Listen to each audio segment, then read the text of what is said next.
siglos de los siglos. Amén. Y con ese mismo gozo te voy a pedir que tomes tu lugar.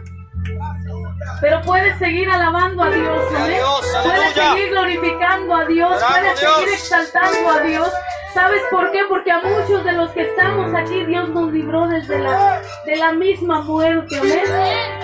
Él nos ha librado de la misma muerte. ¿Y sabes por qué? Porque todavía no era nuestro tiempo de partir con Él. Porque nuestra vida le pertenece a Dios. Nuestra vida le pertenece a Dios, amén. Amén. Y aquí te voy a pedir que abras tu Biblia, así como estás sentado, mi hermano. Yo sé que ya hemos estado un tiempo parados alabando a Dios y puedo entender que también nuestro cuerpo se cansa, amén. Y no es malo que nuestro cuerpo se canse, amén. Estamos en esta tierra, pero tu boca, mi hermano, que no se canse. Amén, ahí sentadito, sigue alabando a Dios, sigue glorificando a Dios. Y te voy a pedir que me acompañes con tu Biblia, que me acompañes con la palabra de Dios. Ahí en San Juan, amén. Capítulo 14.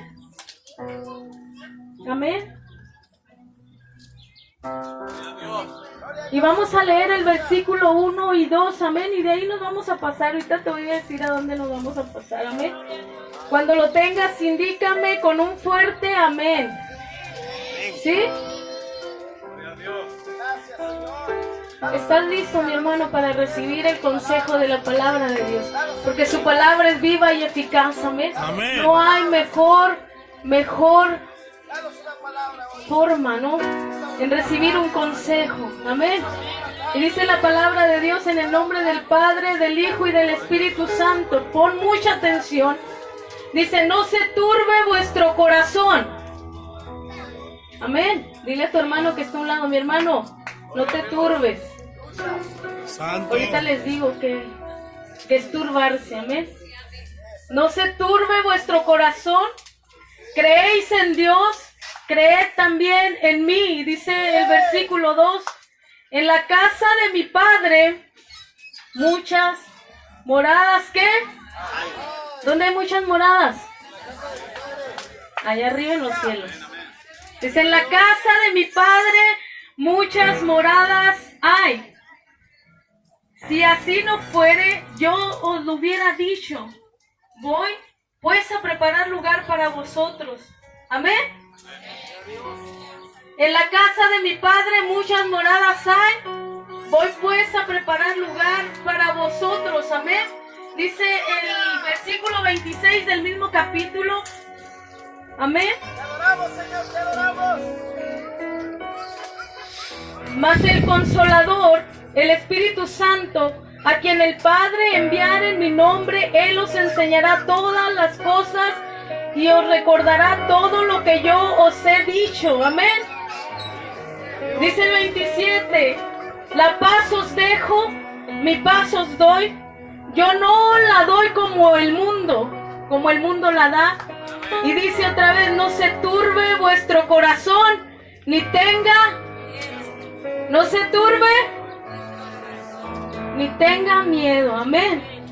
Oraba el pastor Rafa ahorita por la palabra. Y sabes que en el tiempo que Jesús estaba en esta tierra, Él ya le había dicho a sus discípulos algo muy importante. Yo tengo que cumplir un propósito en esta tierra. Así como tú y yo tenemos que cumplir un propósito en esta tierra, Jesús vino a cumplir un propósito en esta tierra. Él vino a salvar, Él vino a libertar, Él vino a sanar, pero más que nada Él vino a rescatarte del pecado. Amén. Y los discípulos estaban asustados, estaban turbados y tenían miedo. Amén. Tenían miedo. ¿Y sabes por qué tenían miedo los discípulos? Porque muy pronto su maestro les iba a ser quitado. Muy pronto Jesús tenía que ir a la cruz y tenía que morir por nuestros pecados. Pero aunque Él les había dicho muchas veces a sus discípulos lo que Él tenía que hacer en esta tierra, los discípulos, como que yo puedo imaginar que querían creerlo, pero a la vez no, porque lo amaban. Jesús estaba aquí en la tierra. Imagínate que tengamos a Jesús aquí en la tierra. ¡Aleluya! ¿Seríamos de sus discípulos o seríamos de los que estuvieran en contra de Él? Santo Dios. ¿De qué lado estaríamos? Te adoramos, Padre. Entonces los discípulos estaban turbados, los discípulos tenían tengan miedo. Pero Jesús les dice algo bien importante, ¿sabes qué? No se turben, no tengan miedo. Aleluya. Y Jesús les enseñaba con su ejemplo, Jesús les decía, les mostraba con hechos cuán grande era el poder que Dios el Padre había depositado en su vida. Y ese mismo poder que Dios depositó en Jesús, lo ha depositado en los que creemos en Él. Pero tenemos que creerlo, tenemos que creerlo, tenemos que creerlo, tenemos que creernos que somos hijos de Dios. Amén. No te turbes. Dile otra vez a tu hermano, mi hermano, no te turbes. Y turbar es alterar el ánimo de una persona, confundiéndola, turbándola hasta dejarla sin saber qué hacer ni qué decir. Eso es turbar. Eso es turbar, dejar a una persona hasta el grado de no saber ni qué hacer ni qué decir. ¿Sabes que muchas veces el enemigo ha querido venir a turbar tu vida? Santo. Y te ha querido dejar sin saber qué hacer, sin saber qué decir. Pero si tú escudriñas esta palabra poderosa, te das cuenta que Jesús sigue siendo el mismo y que Jesús nos sigue diciendo, no se turben, no tengan miedo, yo estoy con ustedes.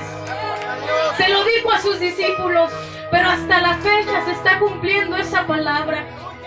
¿Y sabes por qué? Porque en este tiempo la gente está turbada, la gente tiene miedo, la gente no sabe qué hacer.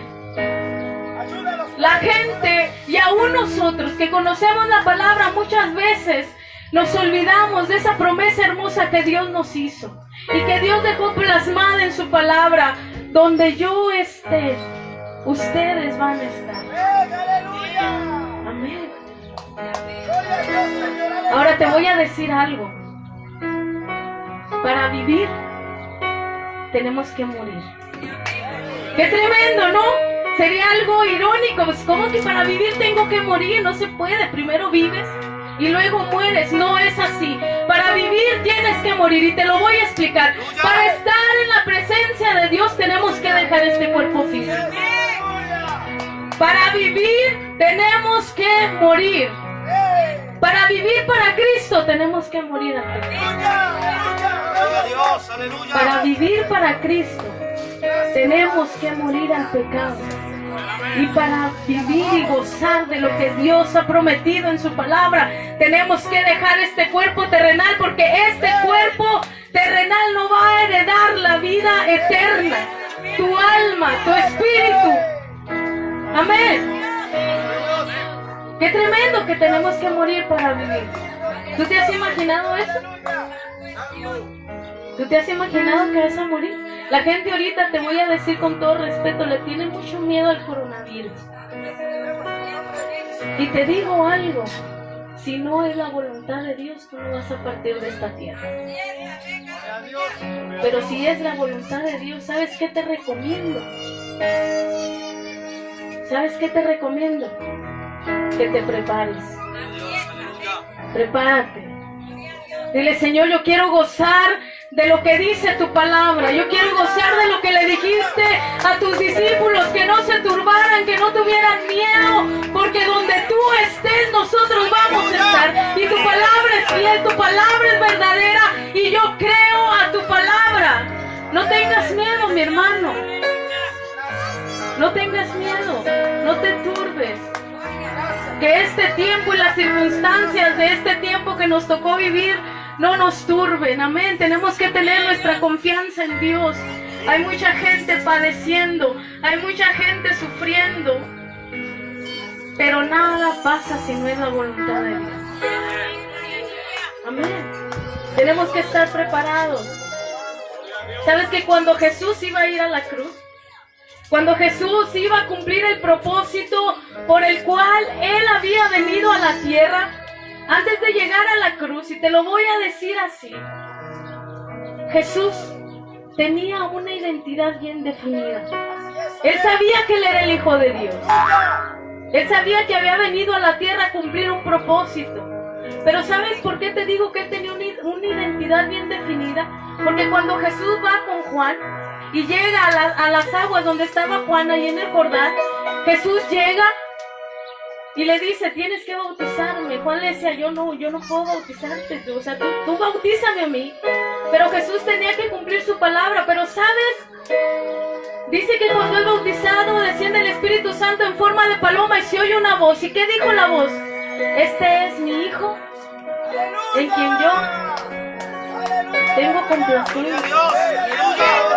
Y sabes que para enfrentar las circunstancias de este mundo, para enfrentar las adversidades de este mundo, tienes que tener una identidad bien firme que eres hijo de Dios, y que pase lo que pase, Dios te va a sostener. Amén. Imagínate, ¿no? Una persona a la que amas, una persona con la que has estado. Los discípulos estuvieron 3 años con Jesús. 3 años. Caminando con Él, comiendo con Él, platicando con Él. Cuando Jesús les dice, ¿saben qué? Tengo que cumplir, yo creo que lloraron. Pero hay algo bien hermoso en esto, hay algo bien hermoso aquí. ¿Sabes? Que la cruz simbolizaba maldición. La cruz simbolizaba en aquel tiempo maldición. Pero Jesús la maldición la convirtió en bendición. No sé si estás entendiendo esto, mi hermano. La maldición del mundo, Jesús la cargó. Jesús la llevó. Jesús llevó todo el peso del pecado en esa cruz. Y la maldición, Jesús la llevó también en esa cruz. Voy a ir rápido, mi hermano, porque sabes que la presencia de Dios está tan hermosa que yo sé que Dios quiere hacer algo más.